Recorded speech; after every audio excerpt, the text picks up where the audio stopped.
Hey everyone, and welcome back to the channel. So today, let's take a look at the all-new 2026 Mazda CX5.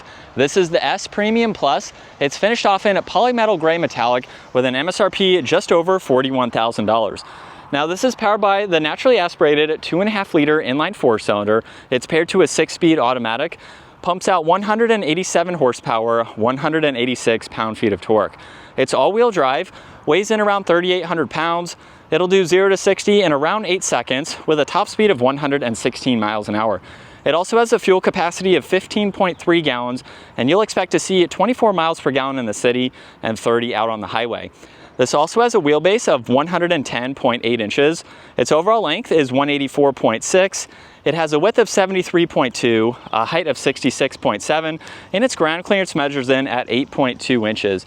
Now, as we move on to the exterior styling, there's really no significant changes for the exterior. You'll notice the same traditional Mazda grille design, where there's a sensor in the Mazda logo, a forward camera for this model, plenty of cutouts, and this dark gray trim accent for the lower surround.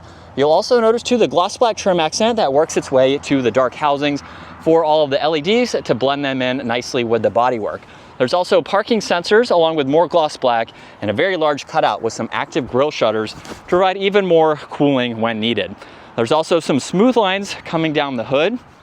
And then you'll notice the gloss black works its way to both the fender flares, the lower side skirt, and these wheels to give it a really nice color scheme.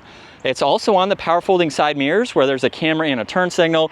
It's on the window trim, the roof racks, and this has a full moonroof up top. Now, as we take a step back, those smooth lines from up front continue their way down the side just to give this a very simple look, but a very elegant design at the same time. Now in back, there's a two-tone design for the spoiler, where there's the third brake light, there's the wiper blade, a dark housing for the LEDs, a backup camera, parking sensors, a visible dual exhaust system there, and then some more gloss black for the bumper. Now this does not have remote start, but on the key fob you can use the control to open the lift gate. You can use the control underneath, or it also has the hands-free option, so you can kick your foot up underneath the bumper when needed. Now for this smaller size SUV, it is still going to be very practical. Under the floor, you do get a full-size spare along with some storage pockets. You'll notice the cutouts on both sides too. And you can also fold down the back seats from here. So very quickly, you can do that and load in your items. And you also have this cover, which is easily removable if you need more interior space. And then you have the same ways to close it. You can also use the button up top to lock the vehicle and then walk away. Now, as we work our way to the interior, there's no sensors on the back door handle. So if they are locked, you need to grab the front or the key fob. Now, this model has a two-tone design for the interior. You'll notice some storage down below, the release control, window adjustment, grab handle too. And then with the seat folded down, you can see from this angle, you have a very large opening to place in additional items. And then this model is equipped with the tan interior. And then once we hop in, there's storage pockets, there's also vents in the middle, you get heated seats, auxiliaries, lots of leg space, and then at 5'10", I have about 4 inches or so of headroom. So for this smaller vehicle, you could be much taller than me and still fit comfortably. You can fit a car seat back here. There's definitely quite a lot of space. Now in the middle, there's the armrest with cup holders, and you can also fold this middle seat down individually. So if you need to gain access to the back, you have that option. There's also the small cargo windows here. You have a bit of a pillar, but it's been easy to see around the last couple days driving this. Now you'll notice too, the window controls, side mirror adjustments, grab handle, and the same design as in back. There's also power operating front seats with more of that two-tone design. And then as we hop in, we are greeted with the leather trimmed steering wheel, which is manual, so there's a control down below in order to adjust that. But let's start this up and we can go through all of this new information for this Mazda. On this left side, there's volume along with voice commands and Bluetooth. You have a few more adjustments for your audio. And then when you push on this lower right control, you can go through a few settings within the digital gauge cluster. And then you can also pull up a shortcut to your audio list as well. So just depending on what you need to see, you can quickly get into all of that. Now this also has steering wheel mounted paddle shifters. And then on the right side, there's the cruise control settings along with the steering assist. There's a mode for your control there, and then you also have a shortcut to the camera system along with the different driving modes. So there's sport, normal, and off-road. Now on this left side, there's the liftgate release along with being able to mute some of the tech features. There's one air vent. This also has Bose for the audio and the head-up display. Now this is where it's completely new from Mazda. We have this massive infotainment system where it is all touch screen. Everything is located within the screen. So on the home screen here, you do have a few different options to look at. So it has that split view. You can quickly get into your map and navigation, pull up your audio, and then you can get into the rest of these icons like Apple CarPlay, Android Auto. You can look at your active sense for the all-wheel drive system, so you can monitor some of that along with the energy monitor, and then you have a few others here to scroll through. Now you'll notice on both sides, you have shortcuts into your fan speed along with temperature, so you can easily adjust that. And then you can pull up the camera as well within the screen. Now there's also this second row right here. Just click on it anywhere, and that's how you can pull up the heated and ventilated seats, heated steering wheel, where you'd like the air to go. You can also get into auto and some defrosters and sync too. There's also another shortcut to all of these settings. So you can get into these as needed and scroll through all of this. You can also get into volume for your audio and then your passenger adjustment and voice commands. Now underneath that, there's hazards and defrosters. There's vents too. You get storage with cup holders.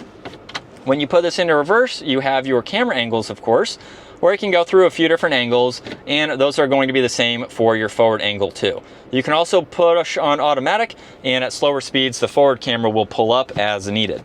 You also can shift here or with the paddle shifters. There's auto hold and the e-brake. You get wireless charging, a split design for the armrest where there's an auxiliary. There's also storage in the glove box, and then garage door buttons up top, dome lights, adjustments for the sunshade and sunroof, and a sunglass holder as well. And then here's a look at visibility where it's very easy to see. I've been driving this the last couple of days. For its smaller size, quite a lot of glass to be able to see. As we set up behind the wheel now for the all-new Mazda CX5, I have it in sport mode. We'll use the paddle shifters here from second gear, pedal to the floor. As we get up to speed, I will say the paddles are actually pretty responsive there. This is not a fast vehicle. It's not trying to be, but it's got a good bit to at least get up and move. And you have some of those sporty aspects if you would like to use the paddle shifters, or of course the shifter down below here. But I've been driving this for the last couple of days, went on a short road trip with it, and it's been a very nice vehicle, very economical. It's a small vehicle, so it's easy to park, but it also gives you a lot of interior space, which I think is really nice. So if you're not looking for a big vehicle, you still have a lot of practicality with this SUV. It was very comfortable for the drive that I did, not a lot of road noise or wind noise, so it was perfect for somewhat of a relaxing drive for the day. And as far as the space goes for your driver here, at 5'10", I have maybe about 2 inches or so of headroom right now, but this is a very quick seat, so you can easily adjust it as needed and be taller than me if you are looking for a vehicle like this. Now I will say with this all new Mazda, I'm a fan of this large screen. I have a Toyota Tacoma with a 14-inch screen, so it's very similar to this. However, with the controls in the lower section, some of them are a two-step process. And I know from previous Mazdas, I always said that I wasn't a huge fan of those systems not being touch screen. Sometimes they were if you had your phone paired, but if you were moving or driving the vehicle, some of them were shut off for safety reasons. Now with this screen, everything is touch screen. There's no shortcuts down below. I think it would have been really nice for Mazda to keep those controls down below as well. For some previous Mazda owners, maybe you were looking to upgrade to this, you would still be familiar with those controls down below, the rotary dial, some of the shortcuts, and then use the screen as needed. So I think it would be nice to see an additional bar underneath. That way it's not necessarily a two-step process for some of those adjustments. But with that being said, I like everything else with this model. The steering controls are very easy to use, and I think it is a nice update, in my opinion, from the Mazdas that I have driven in the past. I do like some of the features and updates for this model. And again, in terms of maneuverability, very easy to drive. So if you're not looking for a big vehicle, it's definitely one to consider, and you have a lot of nice options for the pricing, especially with some other brands in this price point. It's certainly a great option to go with, and you get that naturally aspirated engine. There's some other manufacturers that are going to turbo engines, they're going to some hybrid engines as well, or adding the hybrid component. If you're not a fan of all of that, with this Mazda here, you get that N8 engine, which will statistically be a little bit more reliable, but it's one less thing to have on your vehicle mechanically if that's all that you are looking for. And we're in sport mode from second gear. Here we go. Pedal to the floor. And as we get up to speed, I do wish it had a little bit more power to it, but there are some Mazda options that do offer turbo engines. So if you are looking for a little bit more power, there are certainly other Mazda SUVs that you can choose from. For this CX5 here, I think it has an adequate amount of power, at least to get up to highway speeds, to merge. For this type of vehicle, it's definitely sufficient. But this is what it's like to be behind the wheel for the latest CX5. Lots of nice tech features for this. Very nice materials too. There's some plastic that you would expect to see in a vehicle of this price point, but everything else looks very nice. The layout is super easy to go through, and it's just a comfortable vehicle to drive. So if you're looking for a smaller vehicle, one that's great for road tripping, you can fit in quite a lot of items, as I did using this the past couple of days. I was even able to fit a full-size bike in the back with the seats down. So you can go on some adventures like that. You can equip this, I believe, with a hitch. It can tow around 2,000 pounds from what I've seen. So realistically, you could put a bike rack on and even put some more items on the back. So great adventure type of vehicle too, especially with the amount of ground clearance that it has and the all-wheel drive system, even going into the off-road mode. So you can take this hiking, camping, do adventures like that, and still have a very practical, smaller vehicle. It also handles well too. It's not a big vehicle, so that is to be expected to go on some back roads and go on some of those adventures. And it's a nice vehicle overall. Mainly this is the biggest change for the model, but I think it's a great update.